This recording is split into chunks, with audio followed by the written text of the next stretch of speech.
without further ado, I will introduce Michelle Lenzi, who is our speaker. She joined the Northwestern Mutual team in 2019 after interning in their Park Avenue office in July of 2017. Michelle runs the recruiting effort for both the internship program, good person to know, and the full-time advisor opportunity. So that's good stuff for you folks. Michelle was born and raised in Greenwood Lake, New York. She graduated from the University of Scranton, where she earned her Bachelor of Science in Business Administration. From the moment she started her admin internship, Michelle was passionate about working with more women and eventually, as a recruiter, introducing more women to this wonderful career. Michelle constantly works to be the best ally she can in all areas of life. So without further ado, I would like to present to you Michelle Lenzi on overcoming the confidence gap. Thank you so much. I forgot I sent that bio in. That's wonderful. Thank you so much. If absolutely, does anyone know what Greenwood Lake, New York is? Exactly. It's about an hour north of the city. Is anyone from New York at all? Where in New York? Okay, I did live in Yonkers for a time, but you know the Woodbury Commons? There. That's the only identifying marker of the area. So that's where I'm from. Did live in Yonkers for a while. Loved it a lot. So yeah, thank you so much for having me today. Obviously, we've been working with Lisa and the Women's Leadership Initiative program. We did Barbie Night, which was so lovely and fun. It was in this building, so I knew how to get here. It was good. Excellent. As Mark mentioned, I said a car accident happened like 2 cars in front of me, so that's why I'm a little bit late today. But again, thank you so much for having me. So the confidence gap, for those of you who have never heard of it, am I screaming? Okay. I just want to interrupt. I'm very sorry. I'm not going to hold Lisa to the exact time at 2 o'clock. I forgot to mention this. If you have to leave at 2, that's fine. Don't feel bad about it. But I want to make sure you get your time. Yes, Okay? thank you so much. It's not a super long presentation either. So if some people need to stay and ask questions, I am going directly from here to Quinnipiac for their career fair. So thank goodness y'all are kind of close together. But yeah, so I have presented on the confidence gap probably for 3-ish years now. It's evolved a lot. I'll explain what it is in its original iteration, and then there's a lot of nuances that have come since the initial research of it. So as Mark said, I've been with the company for about 5 years, and I was an intern here prior to that when I was a junior in college. I feel like I'm supposed to pose. So when I was an intern, so Northwestern Mutual, for those of you who are not familiar, is a finance company. It was known as the quiet company for a very long time. So even people in the older generations that know, you never saw commercials, you never saw marketing, it didn't really exist until maybe the last 10 years. Truly, I don't think they released their first commercials until I had already started working here, which is craziness. Now they have a lot of commercials, so they're coming a long way. But the office that I started in Park Avenue, I don't know if anyone's ever heard the term bullpen in reference to finance or sales. It's basically everyone in cubicles making dials, and it's an intense environment, and perhaps not the most diverse and inclusive environment in the entire world. And so when I started, we kind of had a unique opportunity. I'm in the Norwalk office, where it was just being taken over by managing director Chris, and there were, let alone no women, there were no people. It was me, another staff person, and then 2 advisors. So there was no one there, and I was like, Chris, there needs to be more people here, obviously, but more women for sure. And we'll go over some stats. So we recruited a lot of women, a lot of people. That was really wonderful. Pandemic happened. We go back to the office, and my sister is actually our director of operations. And we thought we should have an area for women to come together. There's staff people, advisors that don't really interact that much. So we created the Women of Norwalk group.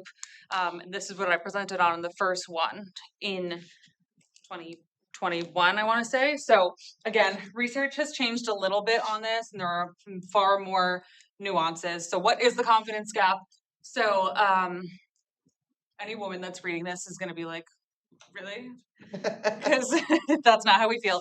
Essentially, the confidence gap was identified by two authors whose names I did not write down. And it is the level of confidence that women and men have in their ability to enter into leadership opportunities, specifically in the workforce. So you'll see it in a little bit. Same thing happens in, again, everyone's going to know this, middle school. You go to fifth grade. So all boys and girls have same level of confidence for the most part in elementary school. Then they get into middle school, and all terrible things are happening. And boys like keep going like this, and girls go like. So the same thing happens when you enter into the workforce, where women and men have the same confidence in their abilities to go into leadership for about 2 years, and then women start to plateau. Men keep increasing, and then after I think 5 years, women's actually declines and men keeps increasing. So interesting. So here's like the actual stats on this. This is from like 2018, so it's not completely accurate, but you can see so new employees that they have an aspiration to reach top management and have confidence to reach top management. So as it evolves over time, it's a little bit interesting. Um, when you think about it, what happens early on in your career as a woman, and this is kind of across the board. There's more women-dominated fields too. You know, like there's nursing and teaching, which are women-dominated fields, and then there's male-dominated fields like finance, um, sales. What's happening? Okay, if I get an email, don't look at it. Probably have a bunch coming through. Okay, so why does this happen? So you can see women and men enter into a new role at the same level of confidence, and then after a few years, women's confidence starts to dwindle. So why?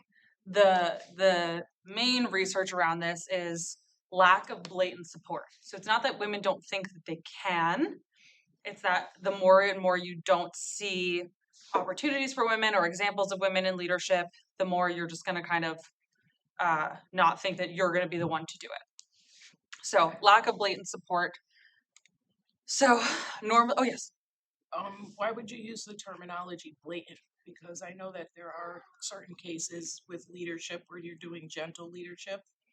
So people are supporting people in their roles, but they have to do it in a soft way, maybe because of what do they call it? Political dynamics and things of that sort. Sure.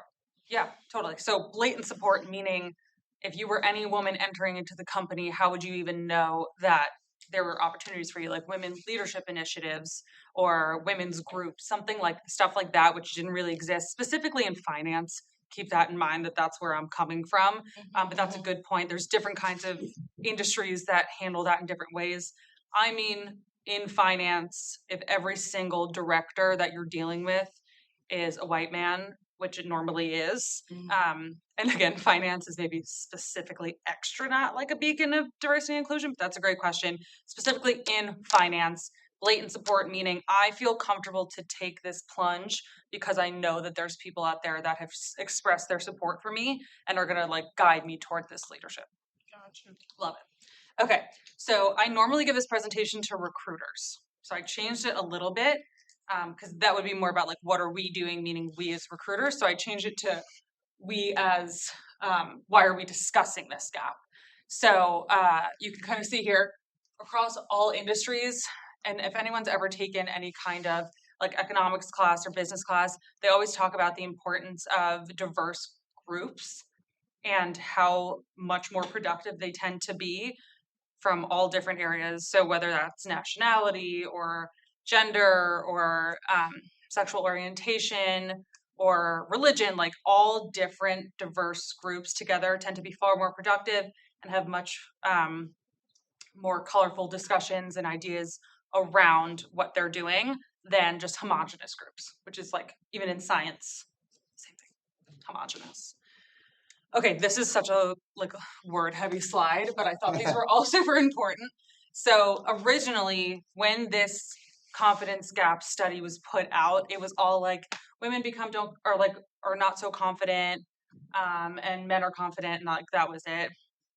Not to mention, and they're like the what's that word? Imposter syndrome, which we hear about all the time. But like sometimes it's not imposter syndrome. Sometimes people are telling you that you can't do it, or telling, or like making you feel that way.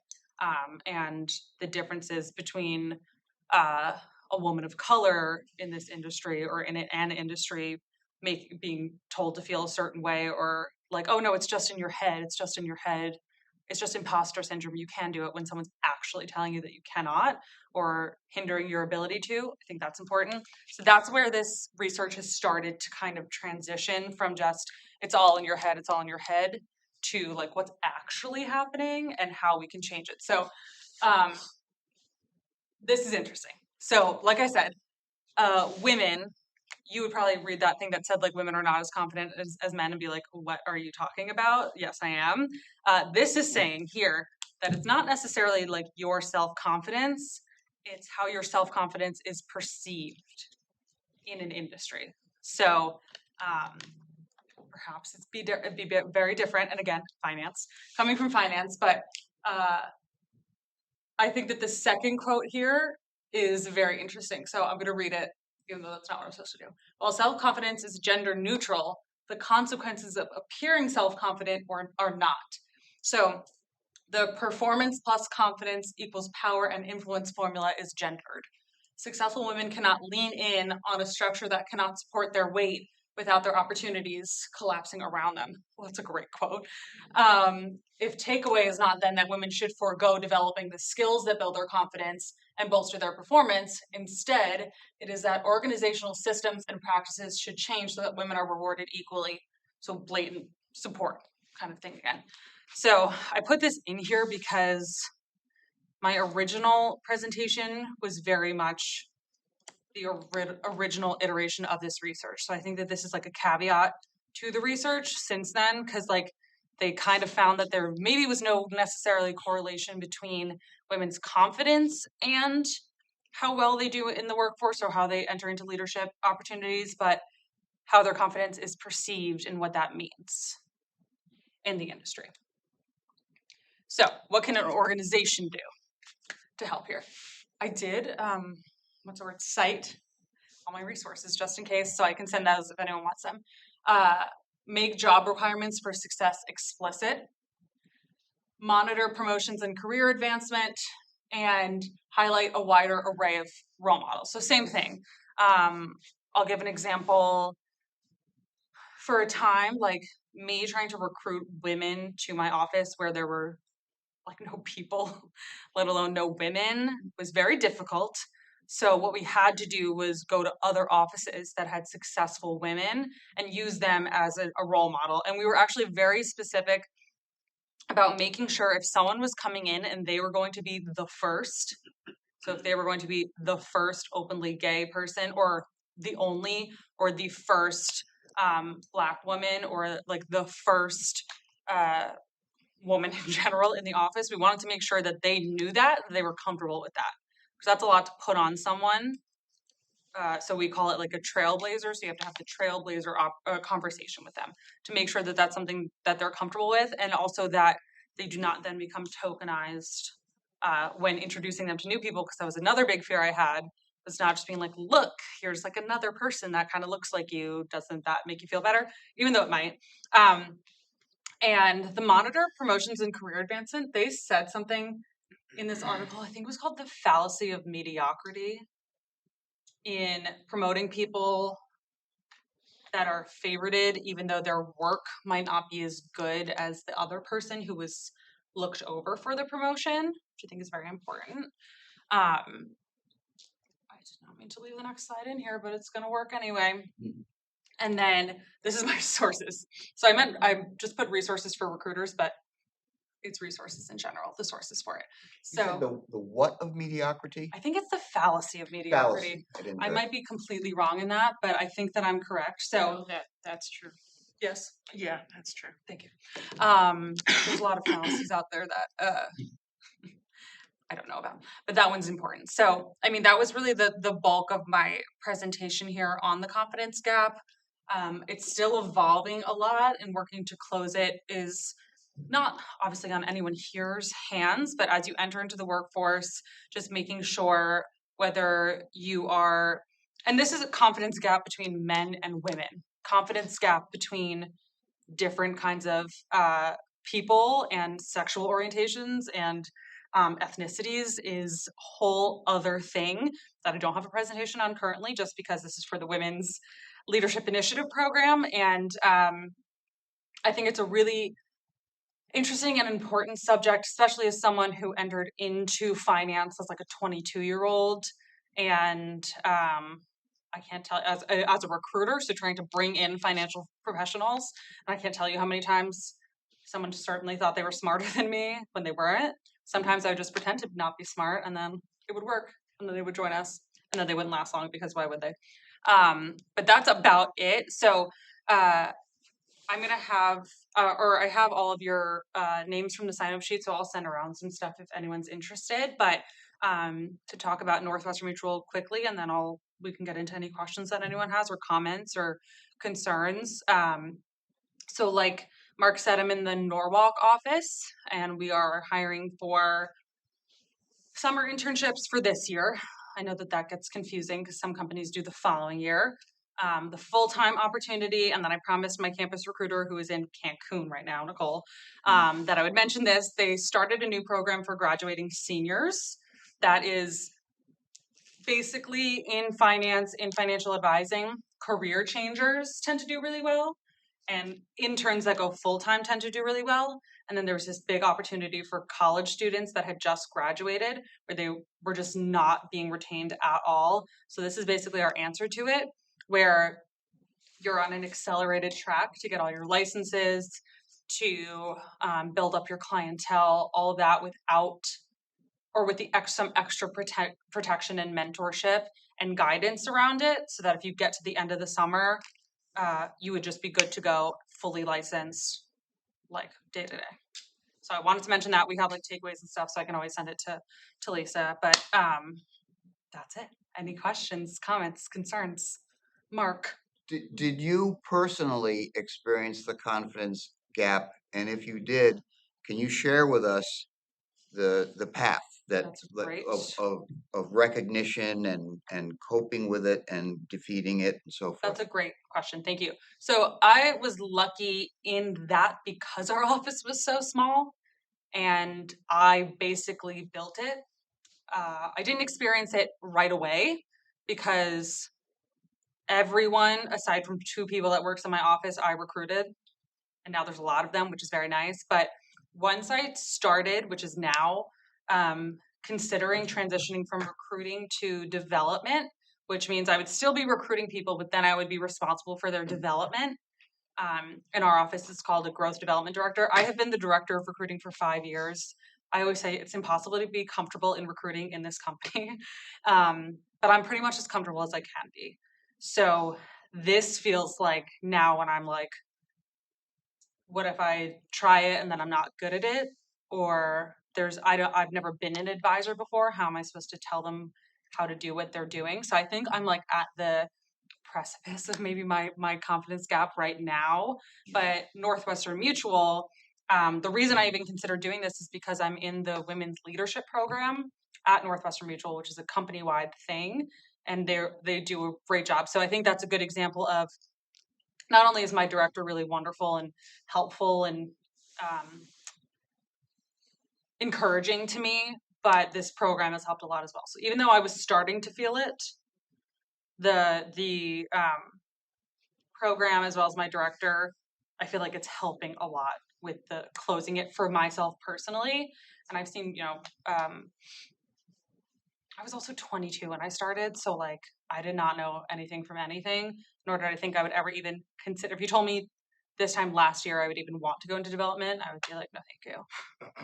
And now I'm on like a year track, and now I'm getting married now in April. Good for you. Thank you. Just happened. So that'll be interesting to try to. It was hard not to see the ring. Thank you so much. Thank you so much. I was just talking to my managing director. I was like, oh my God, now I'm getting married in the middle of all of this. So like, how do I combat that? If anyone's considered series exams or anything before, who's in finance, like I just did the first one. So now I'm moving on to the next 3, and there's a lot of that in there. But that was a very long-winded answer to your question because I'm a middle child. I can't help it. Any other, Lisa? I find it really fascinating how you mentioned that there's new research now that sort of pushes against imposter syndrome, and that's actually very encouraging as a woman because we're always constantly putting the blame on ourselves, and to have someone validate in the research world that maybe it isn't always us, because we recognize the barriers, Yeah. right? And we easily recognize that we can be a barrier, but I think that's really amazing. And if there's anything else like that you can tell us about that. Totally. The main research, and again, I'm not an expert on this in any facet, and I will do more research after this. It mainly came from women of color in the industry, and saying like it's not just in my head that, like, of course, women in general being like, but this person isn't giving me an opportunity, so how could it all be in my head? That, not that imposter syndrome in and of itself like doesn't happen sometimes. Like sometimes we call it head trash, sometimes we call it negative thoughts like, oh, I shouldn't, I can't do this, I can't do this. But sometimes there are legit barriers specifically for women of color in addition, around thinking about what you want to do next. You're like, it's not in my head that I think I can't do this, when people are also making me feel that way. So there's a lot more research that I haven't dug into enough, but it's funny because I wrote in my calendar for this like revamp confidence gap presentation. And when I was doing the research, I was like, oh, it's kind of like all changing now, which is interesting, but totally important. And I would encourage everyone to like look into it more on what imposter syndrome means now and who it was, that term was keyed by. Do you see the same confidence gap between genders in higher education? And if so, what can schools like Southern do to improve the situation? That's a great question. Thank you. That is so interesting because there's a lot of research on elementary school and there's a lot of research on college. I think colleges these days are doing a really great job um, promoting. I think it's like promoting different majors that you might not have thought of before to like women's groups. Most campuses have some sort of women's group, maybe some sort of commuter group, maybe a Black student union that you can go and promote these majors and invite people into. If you see what I'm saying, like invite them to try out this thing that maybe they wouldn't have taken the chance on themselves if they hadn't thought about it before. So that's a very good question. I haven't been so involved in like higher education so much in the last couple of years, just because I do have a campus recruiter now. But another thing is internships, promotion of internships in different industries. So our biggest, so I mentioned interns that go full time have the highest retention rate in our company of anybody else. And it's a really great way to promote diversity and inclusion because it's a way to test it out without having to fully commit to it. So confidence wise, by the time you get to the actual role, you already know you can do it. You're not worried about your confidence in it. It's just changing your contract. So internships like that, where there's real potential at the end for a full-time opportunity and not necessarily, and like a hands-on one. Like even at Northwestern Mutual, I was an admin intern. I like filed and did Excel all day long, which was fine, but I ended up utilizing that connection for something else later on. But that's a very good question. I would say internships, like introducing people to internships, as well as promoting majors and clubs and stuff like that to people that might not have known about them. Thank you. Great question. Thank you. You. Yes, thank you. Yes. Joseph is my name. Hi, Joseph.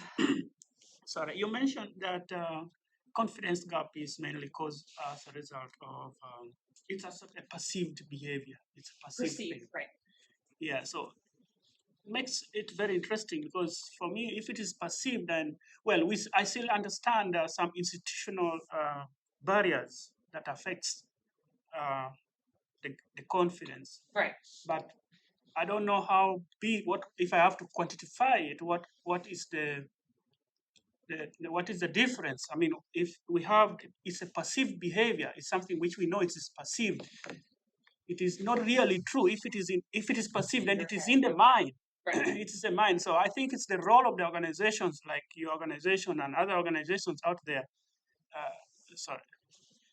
No, I wanted you to finish, Yeah. but the only thing I was gonna say is when she says perceived, I'm also seeing that the perception comes from both sides. It's not just like me as the person who's feeling like there's a gap, but it's also maybe the person that is seeing us and thinking maybe because we could be putting out an energy that is like low self-confidence because that person is not engaging in positive reinforcement or development, like building up a person's the development. That's how support, I interpret it. the like you said, like Okay. the perception of it. Yeah. If it's coming, like how am I supposed to know that you're feeling that way? Like, you know, like the confidence. How do I know that you're not? But like she was saying, I think it all comes from, like you were saying, finish your thought on the organization, your like Yeah. organizations. Yeah, this is my suggestion for the organization is that we already know that people who are getting into the workforce have already perceived feeling that they are lower than others. Yeah, entering So, in. yeah, so as an organization, your role is not only to recruit the people who are already having self-low confidence or the perceived gap, but also to always remind them, like teach them, not like the teacher, that continuously remind them that listen, you are as good as anybody else. Exactly. You can actually, because you have the baseline qualification, you have the baseline skills and knowledge. Yeah. All you have to do is to help your organization, help them. Because Exactly. remember, they already brought up in the environment where they are not sure that they can do at others. Right. So you got to cultivate that. You got to Right. encourage them. You got Constantly to remind. fertilize that and Ooh, that's a let good them word. understand Yes. that listen, you are actually as good as anybody else. Exactly. And you can do as I like that. Fertilize the thought in their head, like reminder. Yeah. I always kind of compare it to, which is how I'm kind of feeling right now with this development side of things, is like when you're in 8th grade and you're on the back of the bus and you're like cool adult, and then you get to high school and then you're a freshman and it's like then you feel like you're starting over, like your confidence is like kind of low. There's these people that have been doing this longer than me. Same thing with college. Like you come in and you're a freshman and then you're like, ooh. So I think it's right. I think it's constantly reminding organizations. That's why, like, you know, when people always say like, oh, like ask about culture when you're interviewing, super important. I think a good question is, how does your organization cultivate leaders in this company, and or how do they identify potential future leaders, because that's also part of it. Even recognizing someone and saying like this person could be a good leader, or this person has raised their hand, or even if they're not comfortable to raise their hand. So I think it's connection with your director or your manager. And if you are interested, like actually we'll tell you a story right now. So I said, is this gonna break if I sit on it? I'll lean. I'll take a picture if it Okay, does. great, thank you. I was just gonna say, we just had a big meeting in Orlando, and this poor woman was running a meeting of a large room, and she didn't realize there was a table, and she heels over head fell, and it was very funny. I felt so, and she was on mic when she fell, but she's okay. So again, like I said, so the average lifespan of a recruiter at Northwestern Mutual is 18 months. Wow. Average. It's a very difficult, high level recruiting, very fast paced. And my managing director told me that from day one. He also told me later that he was spending my entire selection process trying to scare me away, which didn't work. So good. And I mentioned my sister works with me. So he made me go through like a 10-step selection process to ensure that he wasn't just hiring me because I was Christine's sister. And then on on my first day, he called the two of us into his office and he said, let's pretend Mark is me and the bag next to him is my sister. He was like, okay, one day I might fire one of you. And just like looked at me, meaning it can't affect the other one if one of you gets fired, because you know, which is what would happen anyway. So that's what he said. Regardless, got past the 18 months. I ended up doing very, very well in recruiting. And I won Women Recruiter of the Year. Wow. Thank you. So recruiting women, not like woman recruiter, if that makes sense, in 2022. And I was saying to this other woman who was high up in the company, like, I want to be a go-to recruiter for home office, but I want to make sure I do this first. And she was like, hey, can I give you some feedback? I was like, yeah, sure. She's like, it sounds like you could be a go-to recruiter for home office. You just need to raise your hand. She's like, you don't need to have all this extra stuff. You just won this award. You've done double-digit recruiting every year. Like, you are just not raising your hand because you don't think. So that was a good example of she was like, you got to raise your hand, and she did it for me in that moment. So that was like someone like bringing me through to like push past my own head trash and stuff like that, to present at home office events and stuff like that. And obviously we've got more involved in campus over the last few years, but doing stuff like this, and luckily I don't mind public speaking.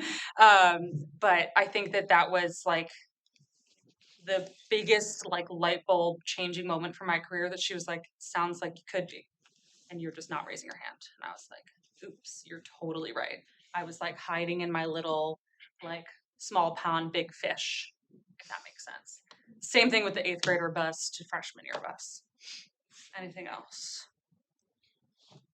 So as a recruiter, do you have sort of this like inherent ability to sense confidence in someone who you're interacting with, and then That's a what good can question. we do to exude confidence? Like what would stand out in your mind when you're engaging with a student who may be coming in and feeling they're here, but Yeah, is otherwise perfectly qualified and deserves that that's a opportunity? great question. My public speaking professor in college made us all do power poses as it was hell, while we were waiting to go. So you can always do a power pose if you want. But I think preparation and practice relieves anxiety. So if you go into like an interview or something knowing the questions you want to ask, it's okay if it's the same question for each interview. How do you measure success in this role? Like, how do you cultivate new leaders in this role? What's the retention? Like, having questions for yourself that you're going to ask, and doing your research, because that's, I think, the number one thing we can tell when you don't do your research. I'm not expecting anyone here to like know what Northwestern Mutual is, but someone saying like Northwest Mutual, other 3 letters, or like, I know it's a bank. It's close to a bank, but it's not a bank. So like doing your research, I think knowing your like story, or sometimes people call it a pitch, which like I think it's kind of sounds like salesy when it's talking about yourself, but like knowing your story and what you want to share about yourself in a way that you have practiced or you have in your head, and that's what you're going to say. Because I think confidence is not even necessarily like, someone could say, I'm obviously saying but someone could say a million times, and I don't think that would really deter me from thinking they were confident if they seemed comfortable and knew what they were sharing with me and had prepared questions. But that's a good question. I think I can tell someone who is the least confident would be someone that didn't do their research prior to, if that makes sense. I guess I have trouble with the fact though, because there's different steps within a person being viewed during their process of Yes. integration.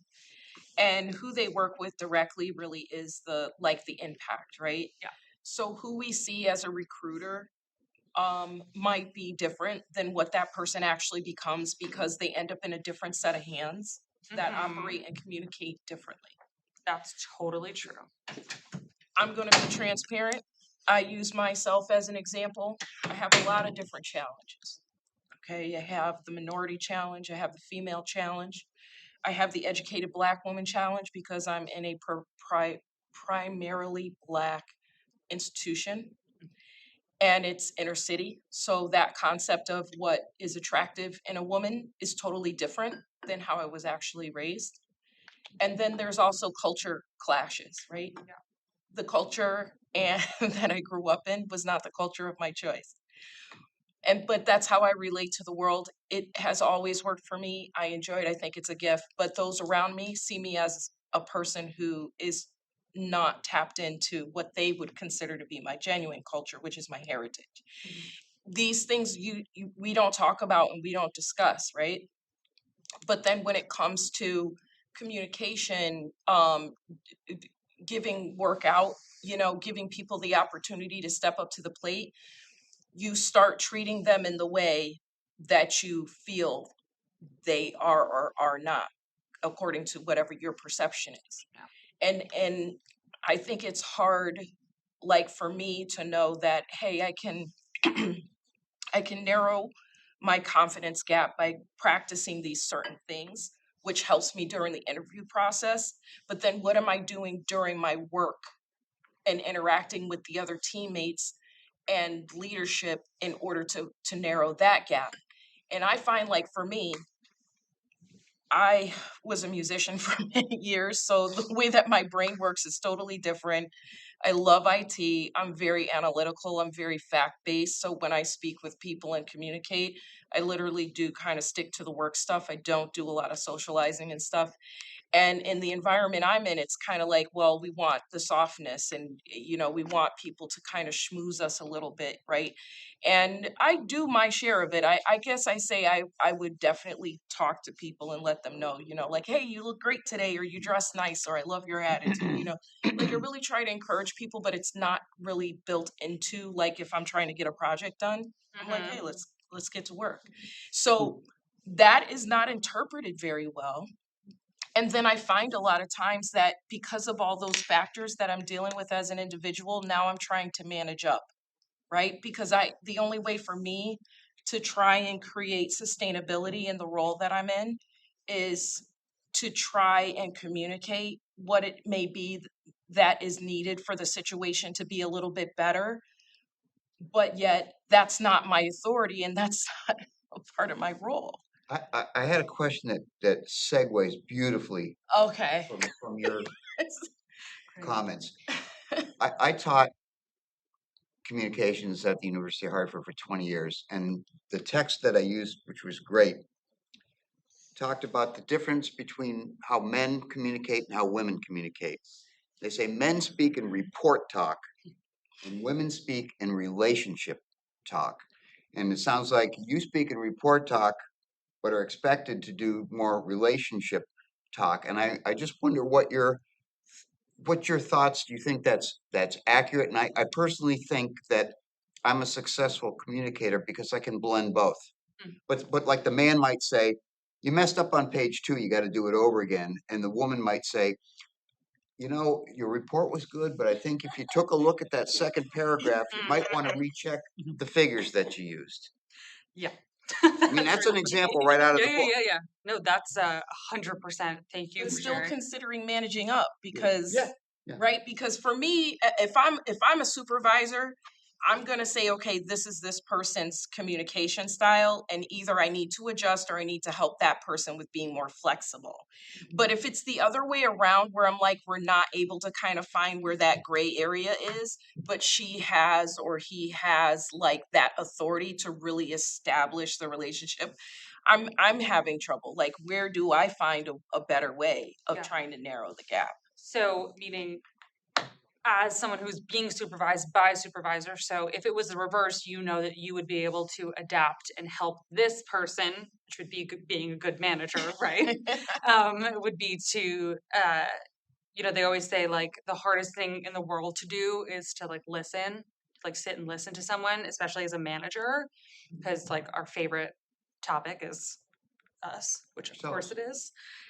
So I think that that's amazing that you're like, I know if I were a manager, if I were this manager, I would be adapting because that is their responsibility. So in many ways, and I think that's super interesting topic is how you're supposed to be or how someone would perceive you to be. Especially, you said you're in IT. I'm in social work for my main role, but I'm going to school for IT, Amazing. and I actually do work on IT projects within the company. I was gonna say, I have because of great the news for skill you set. about IT. Because like, No, it's I'm still I'm open. I'm still willing to listen, so. but I think social work especially, which is something Yeah. that is considered so relationshipy. Right. But if you are doing your job, and I think that it's like far more nuanced than this, obviously, but there's all these, I don't know if you've ever had to take like the personality assessment, all of that Bunch of stuff, them. Enneagram, Myers-Briggs, all Mhm. that stuff. Like knowing about yourself and if your supervisor or if your manager is someone, do you feel, and you don't have to answer this, but like, do you feel they're a good supervisor? I think it has to do with the learning process. So they have a life track that they're given the opportunity because of who they know. But then when it comes to skill set, understanding, and knowledge, that part still hasn't developed yet. Got So it. then when you have a person like me where I'm under you and I have a knowledge set, but you know, it's more like, hey, you do this, do that, do this, because we kind of picked who we already picked and we know that we're established, but this person, they're older, you're just here to get the job done.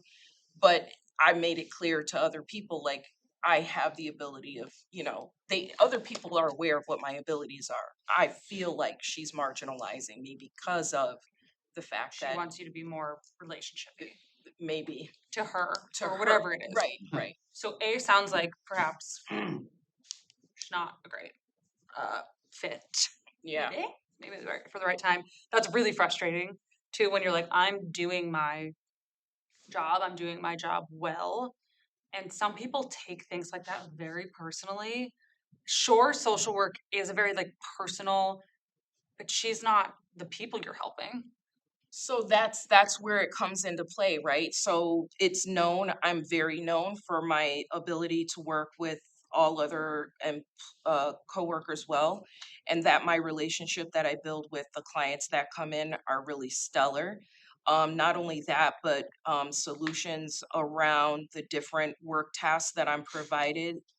I come up with efficiencies that a lot of times people aren't really willing to introduce because of my capabilities. So I do introduce my capabilities into my role in order to make it more efficient, but at the same time, I have to work with other people. And when they ask me, well, why are you doing it this way? Once I start that process of explaining, then I start to get shut down. So you ask me to explain myself, Then and you now stop. once you hear that I have something that's viable, you shut me down.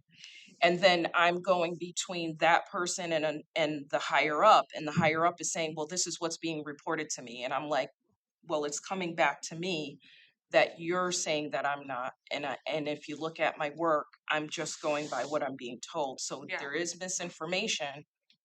It seems like it's intentional, but I'm thinking it's like more the covert where that confidence gap comes into play. Yeah. I what it sounds like to me is that it's not a you issue at all. It sounds like it's a that other person issue. Mhm. And I can't, give you like perfect advice of what to do besides keep doing your job well and Mhm. documenting Mhm. all that you do well. Okay. If you see what I'm like, Yeah. that is something that a coworker from another office came to me and was like, I feel like I'm about to have this tough conversation. Like, what do I do? I was like, go in. I mean, this is recruiting, so we had genuine numbers. Mhm. But I was like, document every single thing that you do. Mm. And if someone ever tries to question you, because it was totally a scapegoat situation, he hadn't actually done anything wrong. Mm. The boss just decided he didn't like him anymore. And Okay. I was like, you need to go in. Not that I want you to be in that environment, period, Mhm. but he's not going to be the one to make that choice for you. So he went through, he documented everything he's done since he started, not just numerical, Mhm. but like you mentioned, you change things like efficient wise, like documenting that. Like I have this ready to go. I have one, not that I'm like concerned, Mhm. but like I have one just in case like something ever changed. I'm like, here's everything that I do. Mm. And if a new recruiter started, if we took over another office, like I'm gonna need to know that stuff anyway. So it's really hard to quantify your like value as a person. But if someone is trying to report to someone else almost complete like misinformation about you because they're not giving you a chance, like you have that on deck. And then for that woman, I would what I call polite stranger her, Mhm. where you're just polite stranger. Hi, nice to see you. Mm. Like nothing else beyond that. Don't give her anything Okay. beyond polite stranger. I'm nothing but like, Hmm. which is frustrating. I always say to do that to like ex-boyfriends and stuff. Yeah. I'm gonna polite stranger you. Like I don't know you, but Nice. So, Like, and that's a good, I understand where you're coming from too, because that also solves another issue is that, there's certain moments where that confidence gap exists and then you can't always resolve it, right? exactly, exactly. And especially when it's not, like, that's why I want to emphasize that it doesn't sound like at all like it's a you issue. It's not like you need to adapt because this woman's feelings are mildly hurt that you're not like super bubbly, which is so interesting.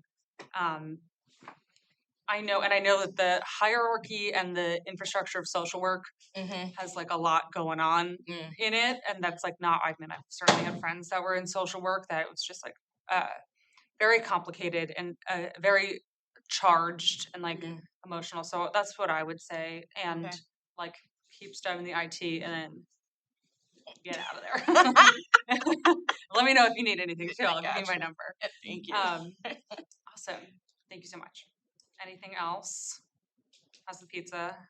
Good. I ate like 7 pieces at the Barbie movie and then I was very ill.